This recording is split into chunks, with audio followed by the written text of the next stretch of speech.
c'est notre première en multivision. Donc en plus on se voit, c'est très particulier. Non seulement de voir les copains loin, mais surtout de se voir nous. Ça c'est plus compliqué. Voilà, on est l'équipe de base au complet. Salut Louis Morel. Salut Guillaume, bonjour à tous. Salut Faustine Ducard. Bonjour à tout le monde, je suis contente d'être de retour.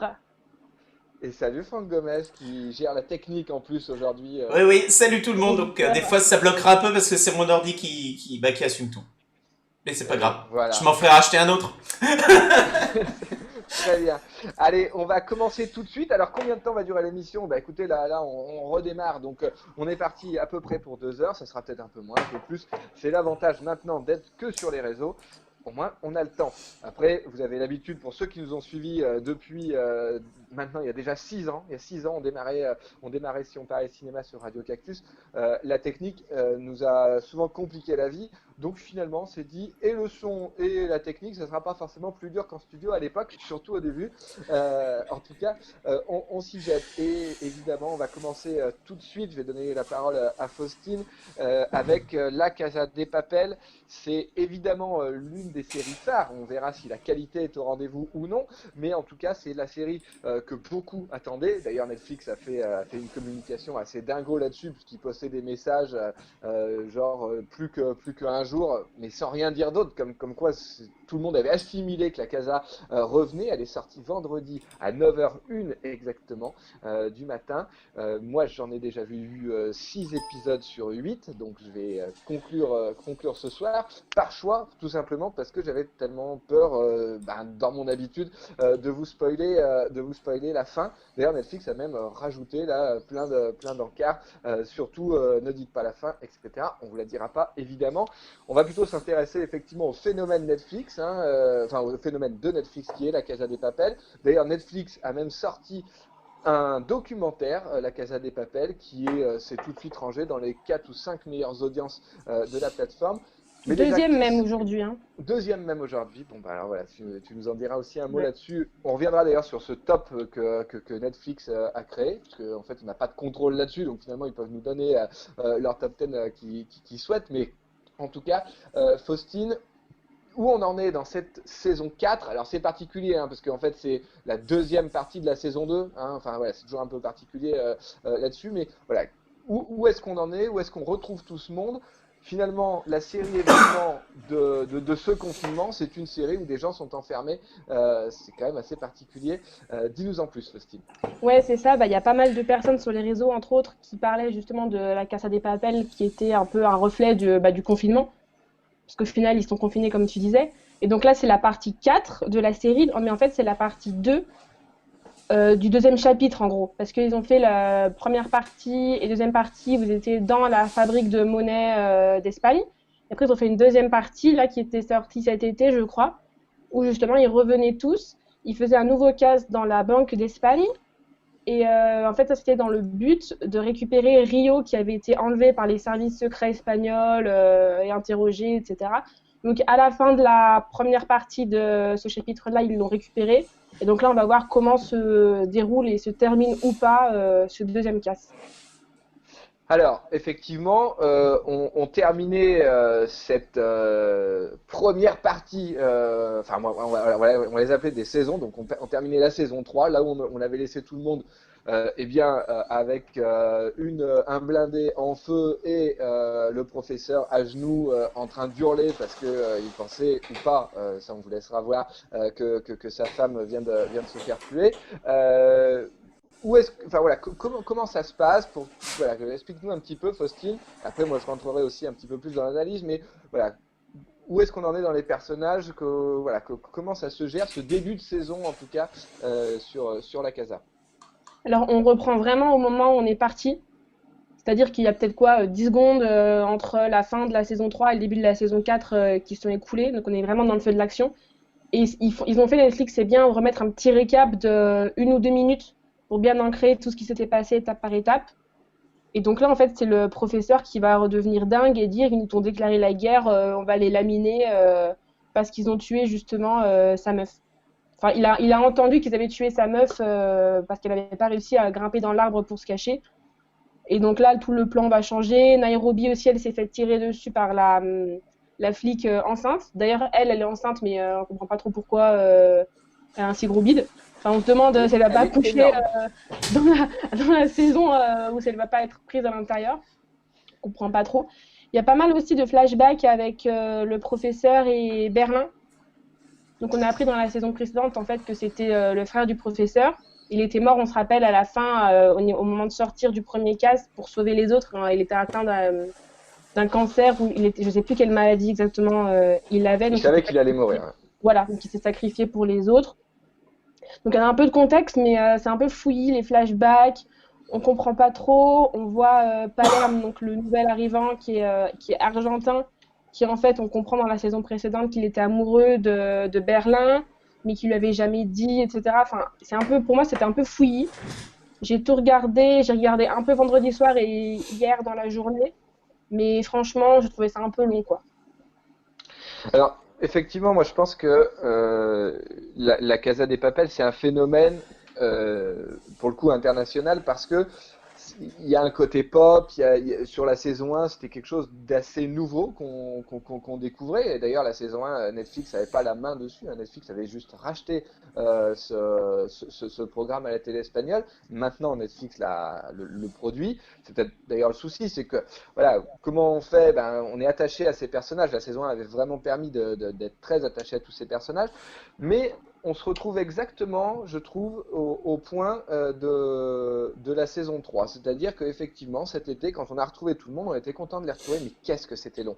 C'est-à-dire que nous, ce qui nous intéresse, et c'était ce qui était, à mes yeux, intéressant dans la saison 1, c'était, bon ben voilà, on est dans le casse, les 3 quarts du temps, on est dans le casse, et le reste du temps, eh bien, on voit comment tout ça s'est construit. C'était ça qui était intéressant dans les 2 premières saisons. Alors que là, sur ce nouveau casse, eh bien, on passe les 3 quarts de notre temps à l'extérieur du casse. Et c'est ça qui est très très long. Et en fait, on s'en fiche complètement de ce qui peut se passer. Alors là, en plus, maintenant, on revoit Berlin. Alors on se dit, ah bah oui, ils avaient trouvé leur coup, comme ça, ils l'avaient monté. Mais en fait, on s'en fout parce que ça on pouvait le comprendre d'une autre manière. Donc ça, c'est vraiment dommage. Et oui, il y a beaucoup, beaucoup, beaucoup trop de temps à l'extérieur. Et je pense que c'est là le souci, c'est que comment on fait pour continuer à donner ben voilà ce petit côté pop, mais là il n'y est plus du tout. D'ailleurs, on n'écoute même plus Bella Ciao, enfin donc il y a plus de pop, on est sur une série assez basique. Alors effectivement, on la regarde et on l'aime parce qu'on est un peu attaché à ces personnages. Moi, le seul point très positif que je trouve à cette série, c'est qu'elle ose tuer ses personnages principaux. Ouais.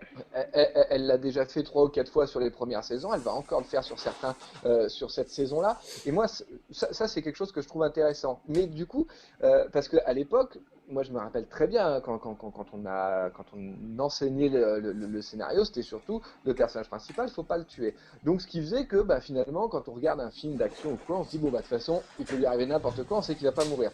Là, on sait qu'à chaque seconde, quelque chose peut basculer. C'est ça qui est intéressant. Et au-delà de ça, c'est de se dire que finalement, les 2 seules séries internationales qui ont été au-delà de tout ce qu'on pouvait imaginer, ce qui est Game of Thrones et La Casa, à des échelles très différentes, hein, voilà, mais en tout cas qui ont un engouement international, ce sont 2 séries, les 2 seules d'ailleurs, les 2 seules séries aujourd'hui qui osent faire tuer leurs personnages principaux au fur et à mesure. Certes, ils ont un cheptel de 10 ou 15 personnages, donc ça permet d'aller en tuer là-dedans, mais c'est quand même quelque chose, je trouve, d'intéressant de se dire, bah oui, effectivement, ces 2 grandes séries, je parle pas de qualité, je parle de retentissement international, eh bien, font tuer leurs personnages. Louis, toi, tu n'aimes pas du tout la Casa, ou est-ce que tu as jamais aimé, ou est-ce qu'il y a eu un basculement, comment ça s'est passé? Non, alors effectivement, moi, la série ne m'a jamais plu et comme quasiment toutes les séries que je regarde, j'ai tendance à quand même à regarder quand ça sort et aller jusqu'au bout. Il y a quelques séries que j'ai abandonnées, mais La Casa de Papel, c'est pas le cas. J'ai pas du tout encore commencé cette partie, mais je vous rejoins quand même sur la fracture que j'observe entre les différentes parties, et notamment le fait qu'on sent très très bien que la troisième partie, qui est donc en fait le premier segment de la deuxième partie, ceux qui ont vu la série comprendront peut-être un peu mieux, mais on comprend très bien que c'est quelque chose qui n'était pas voué à exister quand la série s'est lancée. Et en fait, malgré tout le mal que je peux penser déjà dès la première saison, il faut admettre que ce qui pouvait plaire, et je pense ce qui peut expliquer aussi le succès de la série, c'est qu'on a l'impression que c'est un petit peu anatomie d'un casse, en fait. C'est-à-dire que c'est très resserré, c'est très centré. Et en fait, moi, ce qui m'avait vraiment frappé dans cette première saison, c'est qu'on a donc une unité de temps et de lieu très restreinte. Et en fait, on a l'impression que tout va être décomposé à l'intérieur. Et moi, pour moi, c'était quasiment un défaut, mais c'est vrai que je trouvais la série très longue parce que finalement, on a l'impression de voir une version hyper étendue d'Inside Man, par exemple, de Spike Lee. Où en fait, on décompose chaque aspect d'un casse. Alors, moi, je trouve qu'il y avait déjà les gros défauts que je reproche à la série, qui sont une certaine lourdeur d'écriture et d'interprétation. Je trouve vraiment les acteurs de la série insupportables. Et je pense d'ailleurs que c'est plus une question de direction parce que ils sont tous sur la même tonalité en fait. C'est Ouais. pas forcément des mauvais acteurs, mais ils sont tous sur cette tonalité très soap opéra, très série télé, mais un peu années 90 où je trouve que tout est surjoué et il y a quelque chose d'assez lourdingue là-dedans. Et aussi l'écriture. Moi, je trouve l'écriture très très lourde. J'ai l'impression que c'est tout des très grosses cordes et puis il y a ce principe du cliffhanger qui est en fait un peu démodé. Et je trouve que c'est en regardant une série comme La Casa de Papel qu'on se rend compte à quel point le cliffhanger, ça marche plus très bien aujourd'hui, surtout la manière dont c'est pratiqué dans La Casa de Papel, où en fait, quand on a compris sur les premiers épisodes comment ça fonctionnait, en fait, à chaque fin d'épisode, on a un cliffhanger. Donc, le cliffhanger, c'est donc une suspension du récit où on se demande ce qui va se passer à l'épisode suivant, et en général, on nous donne l'impression que c'est quelque chose de très important qui va se passer, et en fait, on commence l'épisode suivant, et on se rend compte qu'en fait, c'était pas grand-chose, et qu'il suffisait de voir ce qui se passe juste après pour se rendre compte que c'était pas grand-chose. Par exemple, un coup de feu qui est tiré, on se dit ça y est, il y a un personnage qui est mort, et en fait, pas du tout, on commence l'épisode d'après, et on voit en fait que la balle l'a raté ou autre. Et je trouvais qu'il y avait tout un tas de lourdeurs d'écriture comme ça qui s'accumulaient sur la série, au-delà du fait que moi je trouve que ce que vous reprochez à la série sur ces dernières parties, je le vois dès le début, c'est que c'est très long. Et en fait, tout s'étire un peu à l'infini. Et on finit par perdre en fait l'unité que se donnait la série, qui pour moi est une idée assez bonne de dire on va faire toute une saison où en fait on est sur une continuité absolue. Ouais. C'est-à-dire que entre le début et la fin de la saison, il y a quasiment aucune ellipse. Et je trouvais l'idée assez excellente, mais le problème c'est que on arrive à la fin de la saison et en gros il s'est passé quelques heures, quoi, enfin une journée et demie, un truc comme ça. Et on a l'impression que ça a duré des semaines tellement il s'est passé de choses et tellement les situations étaient étirées Ouais. de manière parfois assez inutile et ça vient toujours un peu empâter l'écriture. On a l'impression toujours de ramer en fait et de pas vraiment avancer dans une intrigue qui en fait a ce paradoxe, et je terminerai là-dessus, d'un resserrement dans l'idée de base qui est l'idée d'une unité de temps et de lieu très petite que j'aime beaucoup. Et en fait, on va finir par tout étirer parce que c'est une série et parce qu'il faut faire durer les choses. Et on arrive un peu à la limite de ce principe, en fait. Et on peut peut-être préférer le long métrage, finalement. Oui, et alors, moi je pense que dans leur écriture, ce qui est assez particulier, mais là qui se repose effectivement sur cette dernière saison, et c'était déjà le cas sur la saison 3, c'est que on s'embête, on va dire, 6 épisodes sur 8, et les deux derniers, enfin la fin du sixième, le 7 et le 8, d'un seul coup, on va envoyer tout ce qu'on a. Effectivement, la fin de la saison 3, elle était assez dingue hein, quand même. D'un seul coup, il y avait de l'action, on était dedans, et c'était intéressant parce que d'un seul coup, on revenait dans ce lieu clos. Et parce qu'on arrêtait d'aller tout le temps sur du flashback, sur de l'extérieur, etc. Et ça, c'était, je trouve que voilà, en fait, c'est ce qui donne envie à chaque fois de la revoir parce qu'on se dit, mais on sait que ça va monter en régime. Sauf que avant de monter en régime, il y a quand même 6 heures pratiquement d'ennui. Enfin là, en tout cas, là, sur ce début de saison 4, les 6 premiers épisodes, il se passe une chose vraiment intéressante à la fin du sixième. Donc c'est assez fou quoi. Hein. Ça fait très remplissage, en fait. Ouais. Ah mais complètement. C'est Mais ça, après, voilà, ils ont vu que ça fonctionnait bien la première saison, ils ont voulu continuer et refaire un autre cast dans un autre endroit. Et quoi, alors l'été prochain, ils vont faire un autre cast au palais du il y a, roi. il y a- Enfin, il y a de grandes chances que le filon ne s'arrête pas comme ça. Mais après, ça peut être intéressant, hein, une série de casses, mais il va falloir le traiter différemment. Là, Ou il y a quand faire même une des série plans. d'anthologie. Oui, c'est ça. c'est ça. Sinon, Mais c'est marrant parce que moi je parlais vraiment de la première saison parce que évidemment je trouve que les défauts vont être exacerbés après, mais en fait je trouve que c'est très difficile de parler des saisons suivantes parce que c'est d'une évidence absolue que c'est les enfants indésirés de la famille, quoi. C'est ça. mm, mm. Elles n'ont pas de raison d'être et elles sont, je trouve pas qu'elles soient spécialement beaucoup plus ratées que le reste, mais on sent très très bien que c'est quelque chose qui a été forcé et rare quand même sont les séries et même les films en fait où on arrive à s'enlever en tant que spectateur cette espèce de forçage industriel qui en général est anticipé par les spectateurs parce qu'on sent quand une série n'était pas vouée à avoir une suite ou un film hein, d'ailleurs. Ouais. Et c'est rare quand même que les choses tout à coup deviennent complètement merveilleuses. Enfin, je veux dire, Hollywood, on est aujourd'hui saturé. Hein. La plupart des projets de suite, de remake, etc., sont des projets très forcés pour des raisons industrielles, économiques, etc. Et je trouve que là, La Casa de Papel est un exemple de forçage industriel. Prend pas, en fait. Oui, parce que C'est ça marche, effecti- ils savent que s'ils font encore 10 saisons, ça marchera encore, et donc ils veulent surfer là-dessus, mais c'est dommage parce qu'au final, ça n'a plus aucune valeur cinématographique, quoi. En fait, la seule valeur aujourd'hui de cette série, c'est que c'est une série que beaucoup de gens regardent et dont on peut parler avec la plupart des gens qu'on rencontre. Ce qui n'est plus le cas aujourd'hui. Moi, je regarde des tonnes de séries, il y en a très très peu que je peux parler avec Ouais. beaucoup de monde parce que finalement, aujourd'hui, on a des séries de niche. Alors que la Casa, eh ben, mais n'importe qui, vous allez toujours avoir quelqu'un qui a téléphoné et puis dans une discussion, en fait, t'as vu la Casa, machin. Et voilà, c'est une série qui va rassembler. Alors justement, parce que Franck il nous dit non, mais moi c'est ce qui m'intéresse. Euh, Qu'est-ce qui a fait que t'as jamais été regarder la Casa? Parce que tout le monde l'avait regardé, ça m'avait gonflé. Ok, c'était pareil pour Titanic, ça me va. Non, mais Non, ce que tu dis, non, si pardon. tu veux, je me suis fait tout spoiler.